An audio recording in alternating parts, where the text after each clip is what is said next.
A rede de lanchonetes Bob's perdeu para o McDonald's a exclusividade no uso da marca Ovo Maltine. Você sabe, um achocolatado usado na produção dos milkshakes. Nessa guerra, a publicidade do Bob's diz que o produto do concorrente é um milk fake. Outros concorrentes, como Burger King, Girafas e a própria indústria Philips, com a batedeira Valita, entraram na guerra do Ovo Maltine. Este é o assunto de hoje do quadro Direito em Pauta, que começa agora.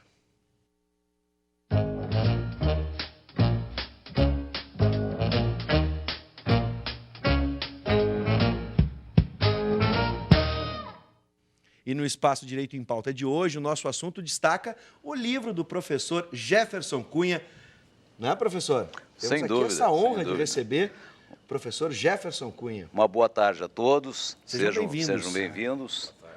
Nosso convidado de hoje, o professor Jefferson Cunha, ele é administrador, professor de marketing e de gestão estratégica no curso de administração da Universidade Luterana do Brasil e também é mestre em educação e especialista em administração e recursos humanos.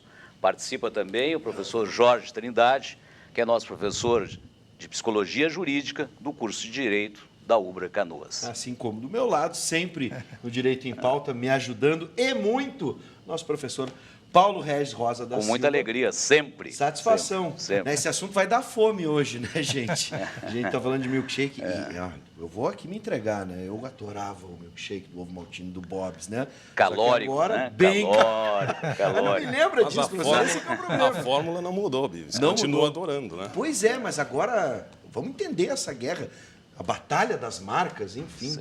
Como é que a gente pode começar entendendo isso? Vamos esquecer um pouco o sabor, né? E vamos começar nessa guerra do milkshake com ovo maltine. Não tem prejuízo emocional, como eu estou sentindo agora, por exemplo, se eu sou fiel a uma marca, se eu fosse fiel ao Bob's, né? Não haverá um rompimento de fidelização com esses consumidores, professor? Boa tarde, Bives. Boa tarde, professor Paulo Boa tarde. Regis. Boa tarde. Professor Jorge. Quero agradecer o convite e a possibilidade de trocar um pouquinho com vocês aqui. E realmente, Bives, é uma confusão que se cria na mente do consumidor. Estava conversando aqui com os professores agora mesmo. Hoje nós estamos com a Expo Ubra, aqui na Ubra. Verdade. E a minha cadeira de marketing hoje está fazendo aqui na Expo Ubra o teste cego. E o teste cego atua exatamente sobre a percepção na mente dos consumidores, o quanto que influencia no processo de compra uma campanha publicitária. Né? Quer dizer, a campanha publicitária influencia muito e nos faz acreditar que determinado produto é melhor que os concorrentes.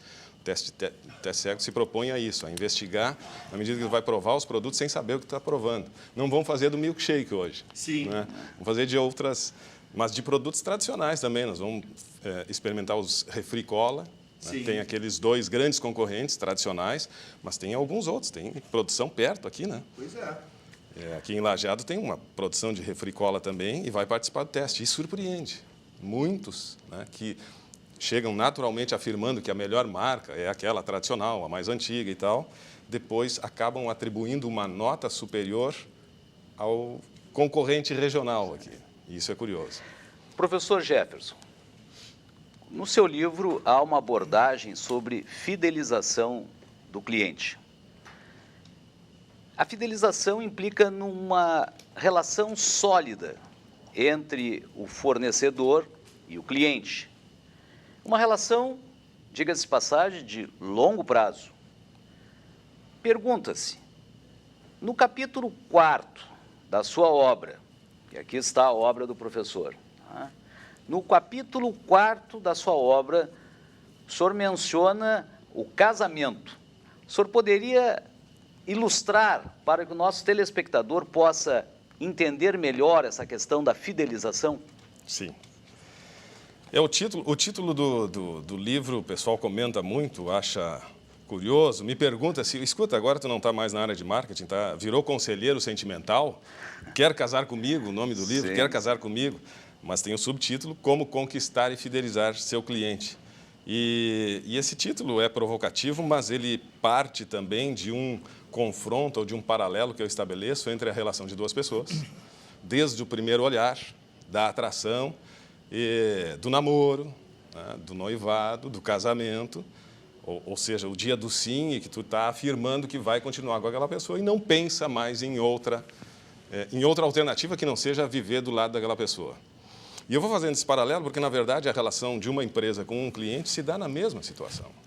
Desde o momento que tu organiza a tua vitrine, por exemplo, né, e tu organiza a vitrine pensando em atrair o olhar dos teus consumidores, daqueles que, por exemplo, estão caminhando no shopping despretensiosamente e são atraídos por vitrines e outras não, porque tu não conseguiu organizar ela de forma atrativa.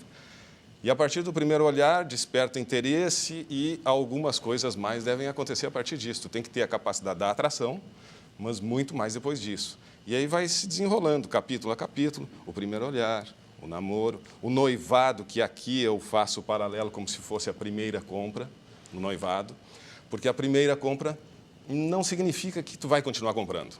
A primeira compra é uma grande experiência e uma afirmação de que, olha, me interessei efetivamente por ti. E estou manifestando uma vontade de continuar comprando.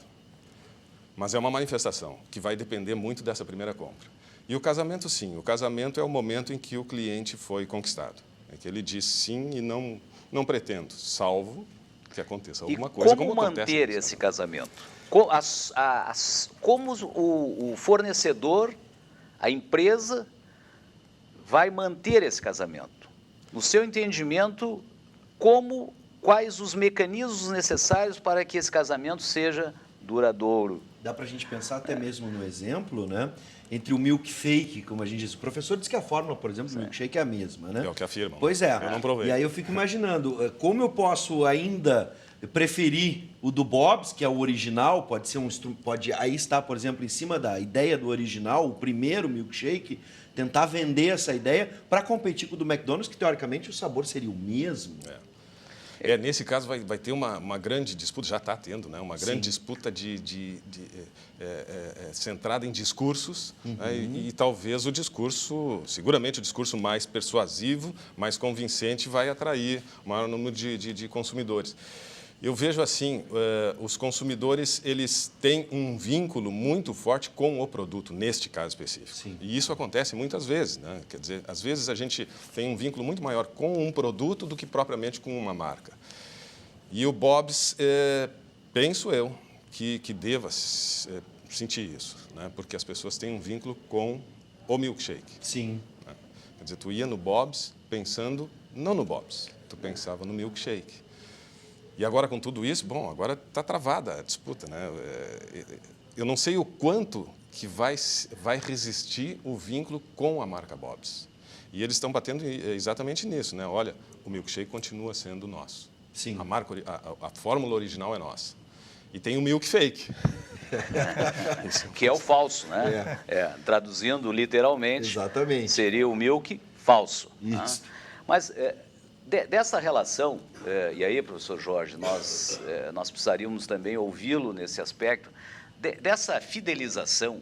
Nós temos algumas experiências de fidelização do cliente que são duras. Né? Exemplo das telefonias. Né? O senhor vai fazer, o Bives vai fazer a compra de um telefone, atualizar a sua máquina, e aí diz, olha, o senhor tem que assinar um contrato por 12 meses. Sim. Ou seja, não é um casamento para sempre, não tem bodas de ouro, mas o senhor terá que ficar vinculado durante 12 meses.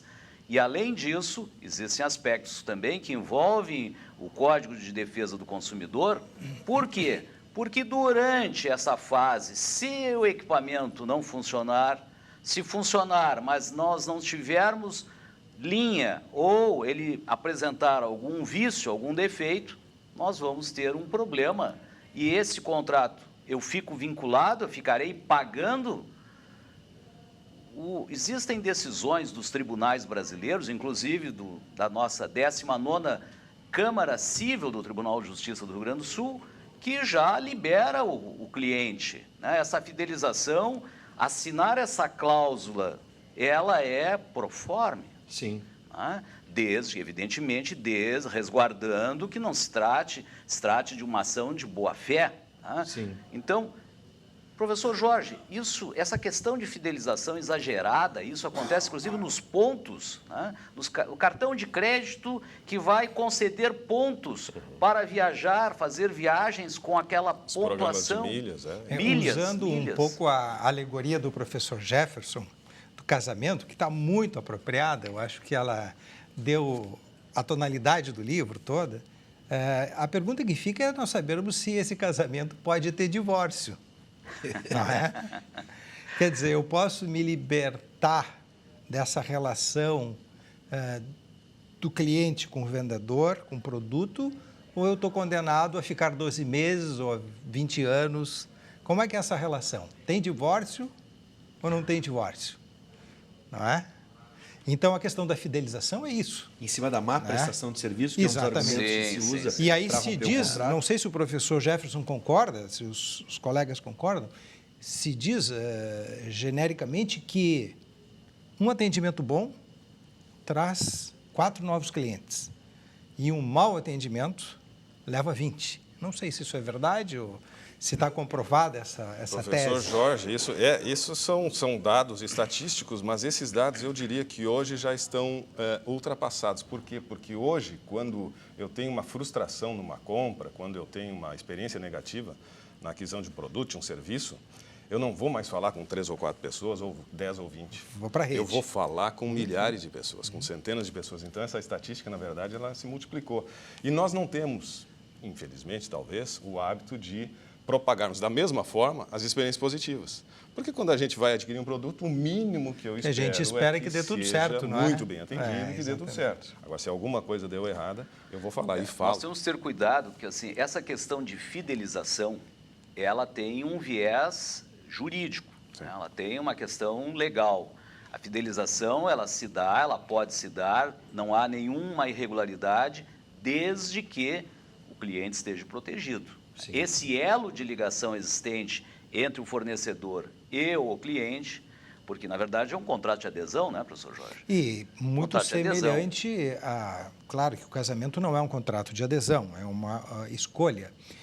E os nossos produtos também são uma escolha. Quer dizer, se o serviço não estiver sendo prestado a contento, eu posso, então, estou protegido para romper este compromisso de fidelidade. Aliás, essa é a decisão exatamente que nós mencionávamos. Eu preciso fazer uma rápida pausa, lembrando que os nossos telespectadores podem, né, participar, inclusive falando sobre as suas relações de consumo, né, suas relações como consumidor, no 9588-2374, esse é o nosso WhatsApp, 9588-2374. Mande então, conte se foi bem atendido, quando rompeu, por que rompeu, uma prestação de serviço. Quero acrescentar um detalhe sobre as telefonias. Nós tivemos uma mudança na relação de consumo a partir dos órgãos reguladores, especialmente da Anatel, que liberou a migração dos números. Porque existia, quando eu estava falando das relações de consumo com uma certa afetividade, ou uma relação que envolve emoção, eu, por exemplo, tenho o mesmo número de telefone há 20 anos, o mesmo número de celular. Eu também. E para migrar de uma operadora para outra, num determinado momento, para mim, seria um problema muito grande, porque eu estabeleci contatos a partir daquele número.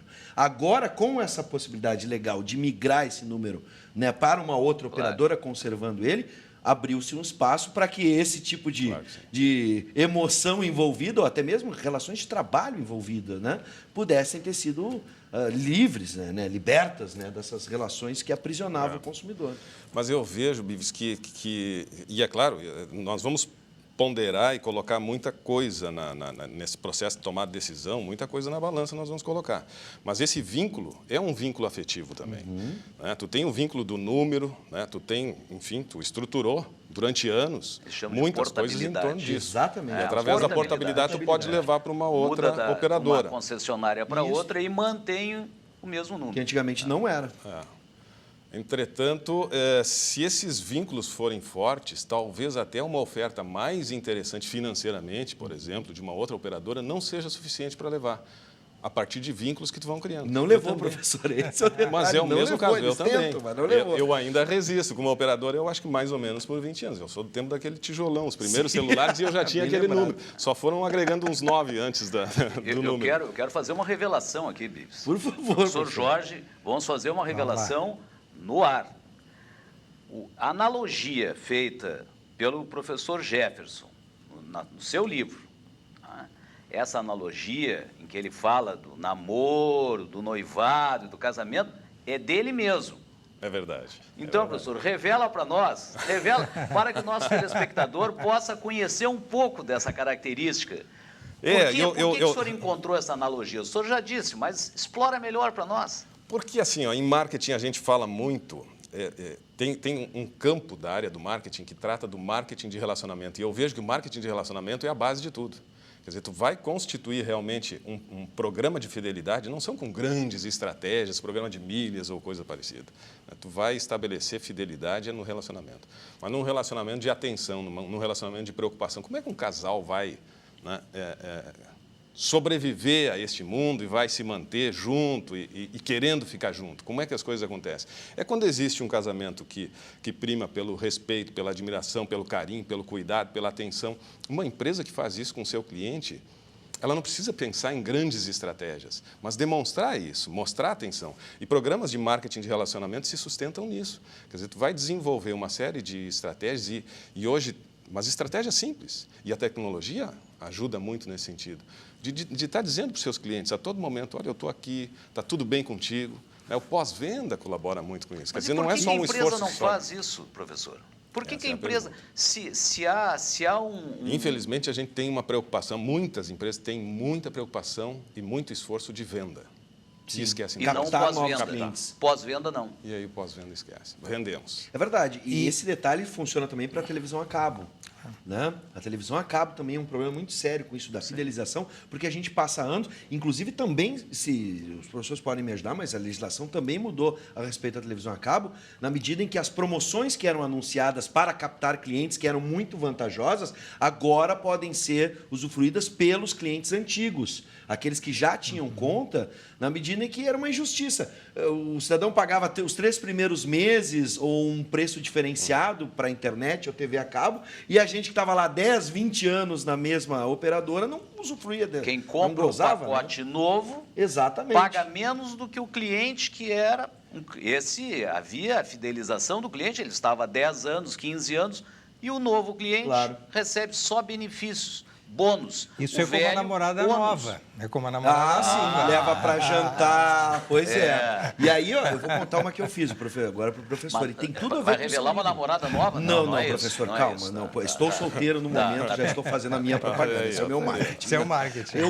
Eu tive um problema com uma operadora de TV a cabo e eu postei no Facebook, bem como o professor está lembrando, fui para as redes expressar minha indignação e aí utilizei uma imagem para chamar a atenção, porque hoje as pessoas se ligam muito na imagem. Se eu fosse só para o texto, talvez não chamasse a atenção. Sim. Então eu coloquei uma foto do Bill Clinton e da Mônica Lewinsky, né, lado a lado, lembrando o caso da Casa Branca de infidelidade do presidente. Sim. E botei o texto dizendo: a partir de hoje adoto a postura de ser infiel com as operadoras de TV a cabo. E a minha estratégia passou a ser o seguinte: a cada 12 meses que esse contrato existia, que eu sei que eles vão me ligar para renovar no final do contrato, eu passava para outra operadora ou dizia que tinha uma outra oferta melhor. A partir dali é que eu comecei a negociar bons planos para mim. Eu tive que ser infiel para poder ser ouvido, professor. Essa é uma realidade de muitas empresas, é aquilo que a gente estava falando. Infelizmente, eles têm uma atuação muito forte e competente na hora da venda. Mas depois que vendeu, eu estou com, né, o meu problema resolvido. Mas aí vem a analogia do casamento de novo. No casamento também nós temos que surpreender de vez em quando. Mas tem que continuar surpreendendo. Não é? Surpreender é fundamental. Porque eu brinco também, né? Na época do namoro e até do noivado, mas especialmente do namoro, na época da conquista, tu faz de tudo, né? Mas depois do casamento, as coisas começam a desaparecer, né? Tem datas para surpreender, não é isso? Depois do casamento... Eu comento até. As datas festivas são importantes, né? É claro que o livro fala muito da relação cliente-empresa, mas eu dou essas pitadinhas fazendo o confronto, né? E conto realmente algumas coisas da vida pessoal, inclusive. Estou casado, tenho bodas já de mais de 30 anos, sei lá, 30 e poucos anos já de casado. E o que eu trago é exatamente isso, né? Quer dizer, tu tem que continuar a surpreender, tá? Vai comemorar as bodas, tudo bem, mas as bodas, o casal tem que comemorar. Eu posso chamar de prêmio. A empresa concede um prêmio ao cliente que, ao longo já no pós-venda, o cliente recebe algum brinde, algum prêmio da empresa? Eu tive uma isso? experiência inusitada e assim, ó, essa me surpreendeu realmente, dessa operadora que eu estou há 20 anos. E ali eles me seguraram por mais um tempo, sei lá. Né? Eles me ligaram, me surpreenderam mesmo, me ligaram para informar que tinha um plano que poderia me dar que eu teria vantagens operacionais, de desempenho, e reduzir o custo. Qual é a empresa que faz isso? E personalizado, porque a partir do banco de dados, e isso claro. é que eu acho que é importante hoje, as empresas têm acesso ao banco de dados, elas sabem. Por exemplo, se tu faz mais DDD, se tu utiliza mais o plano de mensagens, e aí formular uma proposta. E eles me ligaram sabendo disso, me falando, olha, tu tem feito isso, né? O teu comportamento de consumidor conosco é este, e o teu plano não está adequado. Então, nós vamos te colocar num outro plano que vai te oferecer isso que tu está fazendo por um custo menor. Isso quer dizer, professor, que nem sempre o preço importa, ou é o mais importante? Não. Não é? A empatia, a capacidade... A cada segmento, a cada tipo de produto tem um conjunto de variáveis e, por vezes, o preço pode falar um pouco mais alto até. Mas não é o único fator, são muitos fatores. Né? Professor Jefferson, qual a mensagem que o senhor vai deixar para o nosso telespectador? Especialmente aquele telespectador que é um consumidor e aquele que também é um comerciante, aquele que é um fornecedor de serviços e bens. O que o senhor dirá para ele nesse momento? Nós gostaríamos de terminar esse nosso quadro, né, Bives? É verdade. Com uma mensagem... Enquanto consumidor, todos nós queremos a excelência no atendimento. Né? E nós esperamos isso, né? E penso que nós devemos fazer uso dos nossos direitos exatamente para termos esse excelente atendimento. E a empresa, ela não precisa, como eu disse agora há pouco, pensar em grandes estratégias, mas ela precisa instituir uma cultura dentro da sua corporação, da sua organização, a pequena empresa, inclusive, todos, terem o sentimento de que nós precisamos atuar pensando sempre na satisfação de quem está do outro lado do balcão. Satisfação do cliente. Eu preciso atuar o tempo todo. Nós precisamos pensar na nossa empresa no sentido de gerar elevados níveis de satisfação para o nosso consumidor. Se isso se instituir como uma cultura dentro da empresa, não tem como perder cliente. E nós podemos só dizer que o cliente sempre tem razão? O Steve Leonard é o dono de uma grande rede varejista nos Estados Unidos e ele tem uma frase que é muito interessante. Ele diz que existem duas regras apenas duas regras para uma empresa ter sucesso. A primeira regra é que o cliente sempre tem razão. E a segunda regra é, se o cliente não tiver razão, releia a primeira regra. Sim. Perfeito. Nós agradecemos, professores, agradecemos a sua presença, professor Jefferson, e agradecemos mais uma vez o professor Jorge. E eu te agradeço, professor Paulo Regis. Quinta-feira estaremos de volta. Sem dúvida. Né? E quero parabenizar, para encerrar, Bodas de Pérola. 30 anos de casado. Parabéns pelas bodas de pérola do professor. Encerramos assim. Tá bem. Né? Só não vamos confundir a analogia, né? Às vezes a esposa ou o esposo nem sempre tem razão. A gente tem que discutir. Casamento é uma coisa, relação de conversa. A analogia é boa, mas também não vamos confundir as coisas. Gente, muito obrigado mais uma vez, professor. Até quinta-feira para o próximo encontro. Eu que agradeço.